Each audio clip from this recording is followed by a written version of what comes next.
প্রিয় বন্ধুরা, আসসালামু আলাইকুম। আজকে চমৎকার একটি ঘটনা নিয়ে তোমাদের সামনে হাজির হয়েছি। এক মুঠো দরুদ। আল্লাহ তাআলা পবিত্র কোরআনুল কারীম সূরা হাজাব ইরশাদ ফরমান, ইয়া আইয়ুহাল্লাযীনা আমানু সাল্লু আলাইহি ওয়া সাল্লিমু তাসলিমা। হে মুমিনগণ, তোমরাও তার প্রতি দরুদ ও সালাম পাঠ করো। অর্থাৎ আল্লাহ তাআলার প্রিয় দোস্তের প্রতি দরুদ সালাম পাঠ করার তাগিদ এখানে দেওয়া হয়েছে। এই সম্পর্কিত খায়রুল মাওয়ানিস গ্রন্থে একটি আজব ঘটনা বর্ণিত হয়েছে। একবার আবু জেহেল সহ বেশ কিছু মুশরিকের একটি দলে এক ভিক্ষুক এসে হাত পাতল। তখন বেঈমানরা মিলে তার সাথে এই বলে মশকরা করল, হেরেম শরীফের কাছে গিয়ে দেখো, ওখানে আলী রাদিয়াল্লাহু তাআলা বসে আছেন। তার কাছে গিয়ে চাও, তার কাছে অনেক কিছু আছে, তোমাকে সে প্রচুর দান করবে। চেহারা অপরিচিত মুসাফির, ভালো মন্দ কিছুই জানে না। কথা মাফিক গেল হযরত আলী রাদিয়াল্লাহু তাআলা আনহুর কাছে গিয়ে হাত পাতল বিনয়ের সাথে। কিন্তু আলী রাদিয়াল্লাহু তাআলা আনহুর কাছে তখন দেওয়ার মতো কিছুই নেই। তাই বলে নাও করলেন না, বরং ভিক্ষুককে বললেন, তোমার হাতটি আমার সামনে খুলে ধরো।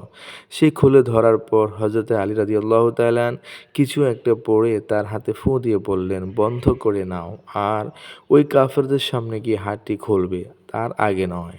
কথা মতো ভিক্ষুকটি এদের সামনে গিয়ে যখন হাত খুলল, সকলেই দেখল হাতের মধ্যে একটি মহামূল্য মতি রয়েছে, যার মূল্য 1000 দিনারেরও বেশি।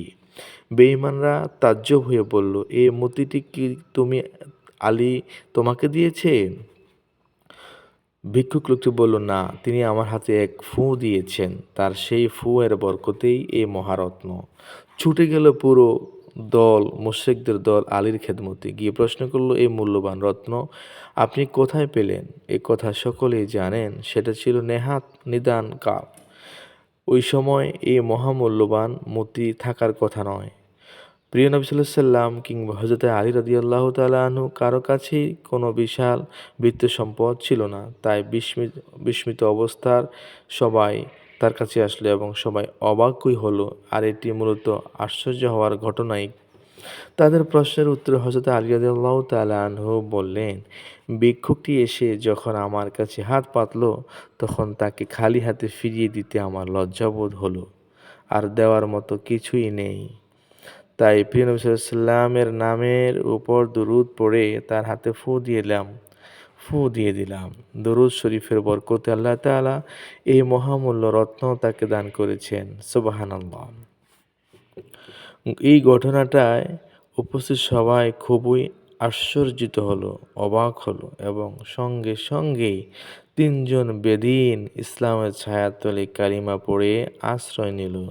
সবাই পড়ে নিল, লা ইলাহা ইল্লাল্লাহু মুহাম্মাদুর রাসূলুল্লাহ। নাই কোনো মাবুদ আল্লাহ ছাড়া। হযরত মুহাম্মদ মুস্তাফা সাল্লাল্লাহু আলাইহি ওয়াসাল্লাম আল্লাহর প্রিয় বান্দা এবং প্রিয় রাসূল। এই কালিমা পড়েই সবাই ইসলামের ছায়াতলে আশ্রয় নিল, মুসলমান হলো। সুবহানাল্লাহ। প্রিয় বন্ধুরা, আমরাও তো পারি প্রিয় নবী সাল্লাল্লাহু আলাইহি ওয়াসাল্লামের উপরে দুরূদ শরীফ পড়তে। আমরা অধিক পরিমাণে প্রিয় নবী সাল্লাল্লাহু আলাইহি ওয়াসাল্লামের উপরে দুরূদ শরীফ পড়ব। দুরূদ শরীফ পড়লে যে ব্যক্তি দুরূদ শরীফ পাঠ করেন, তার মান মর্যাদা আল্লাহ পাক বুলন্দ করে দেয়। তার সমস্ত অভাবকে আল্লাহ পাক বিদূরিত করে দেয়। আল্লাহ পাক তার জবানকে পবিত্র করে দেয়। সুবহানাল্লাহ। আল্লাহ সুবহানাহু ওয়া তাআলার দরবারে আমরা ফরিয়াদ করছি, আল্লাহ সুবহানাহু ওয়া তাআলা যেন আমাদেরকে তার প্রিয় দোস্ত, তার প্রিয় হাবিব, আমাদের জানের জান, প্রাণের প্রাণ প্রিয় নবীজির উপরে অধিক পরিমাণে দুরূদ শরীফ পড়তে পারি। আল্লাহ পাক তৌফিক দান করুন। আমিন। আসসালামু আলাইকুম ওয়া রাহমাতুল্লাহি ওয়া বারাকাতুহু।